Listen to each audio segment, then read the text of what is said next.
Hello and welcome to the official COP23, where we annually discuss the devastating effect that global warming has on our world. Today, we will show you the importance of developing toward a brighter future and changing. Now, we have our journalist Victor high up in the Himalayas, where Edvid, the Sherpa scientist, have been working for 5 years. But before we inform you about the exciting news waiting for us, 10,000 feet up on the Himalayas, we must define what an extreme environment actually is. An extreme environment is an environment that's far from average. It's full of challenges for both the human and animal. In order to try and survive in these extreme environments, animal and human alike have adapted. Every day they face challenges such as extreme temperature, dehydration, starvation, lack of shelter, poisoning, infection, disease, and aggressive predators. There are many types of extreme environments. There's alkali, acidic, extremely hot, extremely cold, hypersaline, under pressure, radiation, without water or oxygen, altered by humans, and astrobiology. An example of an extreme environment that's different from the ones we looked at in class is Yellowstone National Park. The park has over 10,000 unique geothermal features, which contains a wide and varied range of temperature, pH, and geochemical profiles. Now to our journalist and science enthusiast who is on his way up to the Himalayas.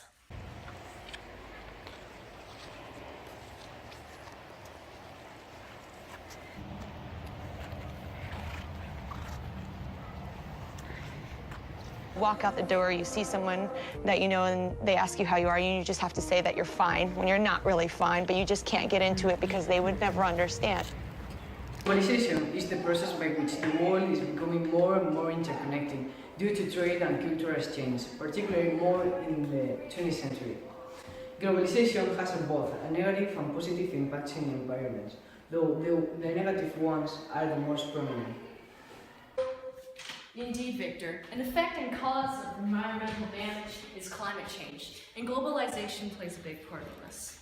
Climate change stems mostly from greenhouse gases, which means the excessive retention of solar energy in the atmosphere due to an accumulation of certain gases, particularly carbon dioxide. The main sources of carbon dioxide emissions are industrial production, transportation, and more indirectly, deforestation. These three human activities exist independently because of globalization. Because of the increase in globalization, climate change is also developing rapidly, meaning that there will be more GHG emissions. Thank you, ladies. Now I'm here with Edvid, the Sherpa scientist. So, Edvid, where exactly are we? Well, right now we're on the Himalayas, about 10,000 feet up in the air. The Himalayas is a mountain range that stretches from Tibet to Nepal. It was formed around 60 million years ago, with its highest point lying at 29,035 meters up in the air, known as Mount Everest. Now, when reaching 26,000 meters up above sea level, normal human lungs begun to function very shortly, as they face a lack of oxygen. The body produces more red blood cells and hemoglobin. These increase the amount of oxygen that reaches the tissue. High altitude can also cause hypothermia and high altitude sickness, and changes in your cardiovascular system. Now, the Himalayas is an extreme environment. It is extremely cold, without oxygen, under pressure, and there's very little vegetation and water. This makes the Himalayas an environment where survivability would be difficult. First thing, since you're a Sherpa scientist, can you tell us more about these people? Yes, it is very important to sustain the Himalayas, as there are many people that live in the mountains of Nepal. They are called Sherpas. Sherpa means someone who guides the tourists that want to climb Mount Everest. Sherpas are skilled climbers that get paid to help tourists by preparing, getting their equipment ready, and helping them carry the climbing kits. I have studied these people for years now, and they have adapted to this environment. Their lung capacity is bigger than ours. Fascinating, though the Sherpa are not the only reason why the Himalayas need to be sustained and preserved. Glaciers on the Himalayas play a crucial role in the prevention of global warming, acting as giant mirrors, deflecting sunlight from the Earth's surface back into the atmosphere and regulating the temperature of the planet.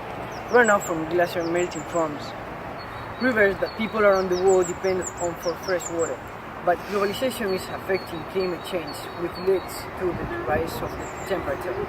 thus causing environmental damage. Today in the Himalayas, people are facing water shortage due to decrease of glacier melt. Humankind has become dependent on burning fossil fuels to support our way of life, but it increases global warming at a natural rate. To restore the glacier, we need to utilize alternative energy sources, increase our energy efficiency, and decrease our individual carbon footprints. Can you get any solution to this problem? I highly encourage less carbon emissions from every country, as it is raising the global temperature drastically. To lower carbon emissions, people should start taking public transport instead of private transport services. If they would use bikes and walking as a mode of transportation, it would be even better. People can also not waste clean drinking water, as it needs high amounts of energy to be processed. This energy comes from non-renewable fuel sources. You can do this by taking a shorter shower, turning off the water while brushing your teeth, turning off lights when they're not used, hanging laundry outside to dry, and unplugging electronics when they are not being used. This advice is very helpful, and its effective is trying to delay the harming effects of climate change from home. But there are other alternative technologies available. Solar panels, for example, are made up of solar cells that trap the heat from the sun and convert it into energy. Wind turbines are towers that use the kinetic energy from the wind to generate power. Geothermal energy utilizes the heat from inside the earth. Fuels such as ethanol can be produced in your backyard by fermenting and mixing vegetable, fruit, and grain waste.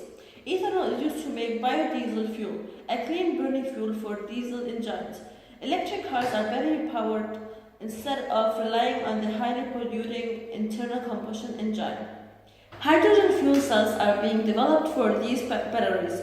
Tidal and wave power utilize the massive power of the ocean by harnessing the energy with generator placed on the ocean floor.